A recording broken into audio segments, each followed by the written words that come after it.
एक बार की बात है। एक भक्त के दिल में आया कि गुरु जी को रात में देखना चाहिए कि क्या वो भी भजन सिमरन करते हैं। वो रात को गुरु जी के कमरे की खिड़की के पास जाकर खड़ा हो गया। गुरु जी रात का 9 बजे भोजन करके और बाकी काम निपटाकर अपने कमरे में आ गए। वो भक्त जो कि खिड़की में खड़ा गुरु जी का इंतजार कर रहा था, वो देखता है कि गुरु जी एक पैर पर खड़े होकर भजन सिमरन करने लग गए।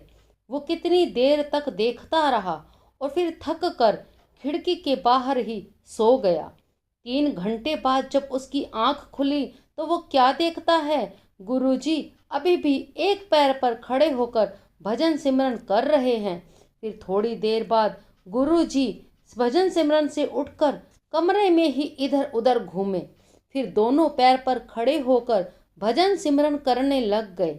वो भक्त देखता रहा और देखते देखते उसकी फिर से आंख लग गई और वो सो गया। जब फिर उसकी आंख खुली तो 4 घंटे बीत चुके थे और अब गुरुजी बैठकर भजन सिमरन कर रहे थे। थोड़ी देर में सुबह हो गई और गुरुजी उठकर तैयार हुए और सुबह की सैर पर चले गए।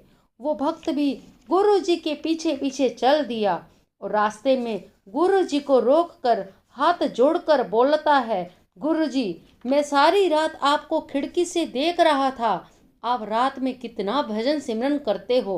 गुरुजी हंस पड़े और बोले, बेटा देख लिया तुमने। फिर वो भक्त शर्मिंदा हुआ और बोला, क्षमा करे गुरुजी, पर मुझे एक बात समझ नहीं आई कि आप पहले एक पैर पर खड़े होकर सिमरन कर रहे थे, फिर दोनों पैर पर खड़े होकर करने लगे और अंत में आप बैठकर सिमरन किया।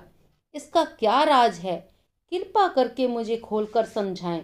गुरुजी ने बड़े प्यार से जवाब दिया, बेटा एक पैर पर खड़े होकर मुझे उन सत्संगियों के लिए भजन सिमरन करना पड़ता है जिन्होंने नाम दान तो लिया है पर भजन पर बिल्कुल भी नहीं बैठते। दोनों पैरों पर खड़े होकर मैं उन सत्संगियों के लिए भजन करता हूँ जो भजन पर बैठते तो हैं परंतु पूरा समय नहीं देते। बेटा जिनको नामदान मिला है उनका जवाब सतपुरुष को, उस कुल मालिक को मुझे देना पड़ता है, क्योंकि मैंने उनकी जिम्मेवारी ली है।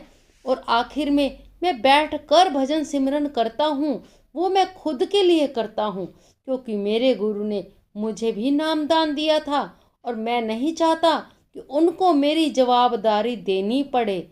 हमें अपनी जिम्मेवारी भी समझनी चाहिए।